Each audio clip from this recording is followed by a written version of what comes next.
Hi everyone, একে সুমন চ্যানেলের পক্ষ থেকে সবাইকে আন্তরিক শুভেচ্ছা অভিনন্দন। আশা করি সকলে ভালো আছেন। তো আজকে জিক্সার এফআই ডিক্স এবং এফআই এবিএস সম্পর্কে বিস্তারিত আলোচনা করব।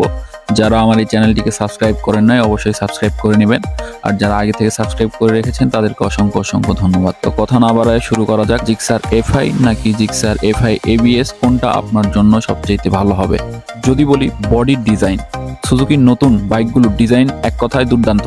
155 সিসি সেগমেন্টের খুব কম বাইকই আছে এত নজরও কাড়া ডিজাইনের। বেশি সিসি রেসিং বাইকগুলোর মতো লুক দেওয়া হয়েছে সুজুকি জিক্সার এই বাইকে। নতুন শেপের হেডলাইট বাইকটিকে করেছে আরো বেশি আকর্ষণীয়। বাইকটির দৈর্ঘ্য 2030 মিলিমিটার, প্রস্থ 780 মিলিমিটার, উচ্চতা 1130 মিলিমিটার এবং গ্রাউন্ড ক্লিয়ারেন্স দেওয়া হয়েছে 165 মিলিমিটার। নতুন মডেলের বাইক সিটিং পজিশন বেশ কমফোর্টেবল। 140 কেজি ওজনের বাইকটিতে ফুয়েল ধারণ ক্ষমতা আছে 13 লিটারের এবং রিজার্ভ দেওয়া হয়েছে 2 লিটারের। অন্যান্য ব্র্যান্ডে দেখবেন আসলে রিজার্ভটা থাকে না, কিন্তু এইটাতে 2 লিটার একটি রিজার্ভ দিয়ে দিয়েছে এবং এটা অনেক ভালো। বাইকটির সামনে হেডলাইট থাকছে একটি শক্তিশালী এলইডি লাইট এবং পেছনে থাকছে এলইডি লাইট। যদি ইঞ্জিন সম্পর্কে বলি তাহলে জিক্সার ইঞ্জিন সর্বদাই অনেক ভালো।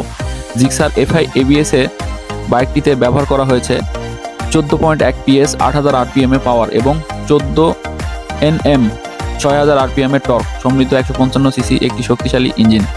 নতুন সুজুকি জিক্সার এসএফ এ থাকছে একটি basic wet multi plate clutch system. এছাড়া বাইকটিতে আছে 5 স্পিড গিয়ার বক্স। বাইকটির চালানোর সময় সর্বোচ্চ গতি পাওয়া যাবে প্রায় 125 কিলোমিটার ঘন্টায়। 105 কিলোমিটার ঘন্টা গতি উঠালেও এই বাইকের ইঞ্জিন কখনো অতিরিক্ত গরম হয় না। সুজুকির এই বাইকটি মাইলেজ শহরের রাস্তায় পাওয়া যাবে 45 কিলোমিটার এবং হাইওয়েতে এটি আরো 5 কিলোমিটার আপনাকে বেশি দিবে। তো ব্রেকিং সিস্টেম বা টায়ার সম্পর্কে যদি বলি তো সেম টায়ার ইউজ করা আছে সুজুকি এফআই এবিএস এবং এফআই ডিক্সে। তো সুজুকির এফআই এবিএস এবং এফআই ডিক্সের সামনের টায়ার সাইজ 100/80 এবং পিছনের টায়ার সাইজ 140/60।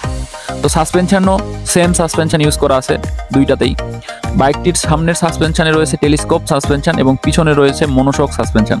মনোশক সাসপেনশন ব্যবহার করার কারণে যে কোনো ধরনের রাস্তায় চলার সময় খুব আরামদায়ক অনুভূতি পাওয়া যাবে। তো এবারে যদি আমি বলি এফআই এবিএস সম্পর্কে, নতুন সুজুকি জিক্সার এফআই এবিএস মূলত তাদের জন্য তৈরি হয়েছে যারা একটি স্পোর্ট বাইক কিনতে চাইছেন, কিন্তু কিছুটা কম বাজেটের মধ্যে। বাইকটিতে যেমন একটি স্পোর্ট বাইকের মতোই সমস্ত ফিচার দেওয়া হয়েছে, তেমনি বাইকটিকে করা হয়েছে জ্বালানি সাশ্রয়ী।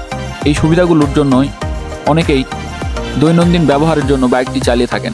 বাইকটির অ্যাগ্রেসিভ লুকিং এর কারণে এর টার্গেট কাস্টমার মূলত তরুণেরা। পরিশেষে বলা যায় এফআই এবিএস এবং এফআই ডিক্সের মধ্যে শুধু এবিএস এর পার্থক্য আছে, তাছাড়া কোনো পার্থক্য নেই।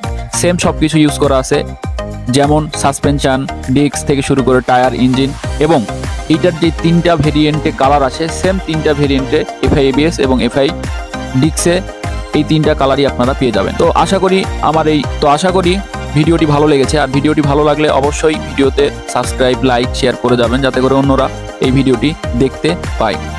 অবশ্যই আমার জন্য সবাই দোয়া করবেন এবং অবশ্যই বাইক রাইড করার সময় হেলমেট ইউজ করবেন। তো ধন্যবাদ সবাইকে, সুস্থ থাকবেন।